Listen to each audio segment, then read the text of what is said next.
ભાવનાત્મક અને પરિવારને સ્પર્શી જાય તેવી કહાની. શીર્ષક છે વિદેશ ગયેલો દીકરો. કિશોરભાઈ અને કાંતાબેન એક નાના ગામમાં રહેતા મહેનતુ દંપતી હતા. તેમનો એક જ દીકરો હતો, ઋત્વિક.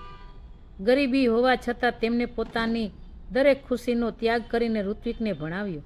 કાંતાબેને પોતાના દાગીના વેચી દીધા અને કિશોરભાઈએ ખેતીની જમીનનો એક ભાગ પણ વેચી દીધો, જેથી ઋત્વિક વિદેશમાં ઉચ્ચ અભ્યાસ કરી શકે.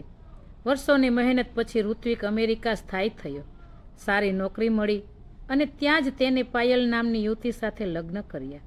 શરૂઆતમાં ઋત્વિક દરરોજ ફોન કરતો, પરંતુ સમય જતાં ફોન ઓછા થતા ગયા. પાયલને લાગતું કે સાસુ સસરા ગામડાના છે, તેથી તેમને સાથે રાખવાની પોતાની જીવનશૈલીમાં અડચણ આવશે. એક દિવસ કિશોરભાઈ ગંભીર રીતે બીમાર પડ્યા. કાંતાબેને ઋત્વિકને ઘણા ફોન કર્યા, પરંતુ તે કામમાં વ્યસ્ત હોવાના બહાને આવી શક્યો નહીં.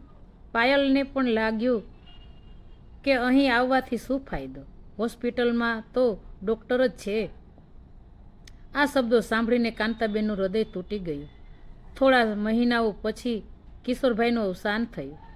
અંતિમ સંસ્કારના સમયે પણ ઋત્વિક પહોંચી શક્યો નહીં. ગામના લોકો બોલ્યા, જે દીકરાને ભણાવી ગણાવીને મોટો કર્યો, તે આજે પોતાના પિતાના અંતિમ સંસ્કાર માટે પણ ન આવી શક્યો. આ વાત સાંભળીને ઋત્વિક અંદરથી હચમચી ગયો, પણ હવે ઘણું મોડું થઈ ગયું હતું. 1 વર્ષ પછી ઋત્વિક અને પાયલને દીકરો થયો અને જ્યારે બાળક મોટું થવા લાગ્યું, ત્યારે તે પણ પોતાના માતા પિતાથી દૂર રહેવા લાગ્યું.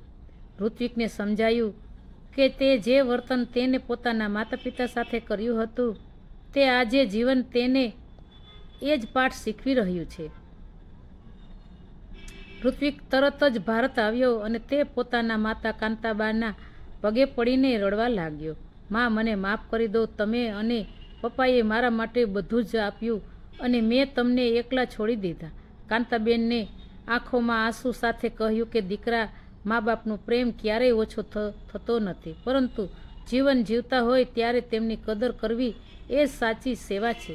ઋત્વિક પોતાના માતાને પોતાની સાથે રાખવાનો નિર્ણય કર્યો. પાયલને પણ પોતાની ભૂલનો અહેસાસ થયો અને તેને કાંતાબેનની દિલથી માફી માગી. બોધ છે કે માતા પિતાએ આપણને ભણાવી ગણાવીને જીવન આપ્યું હોય છે,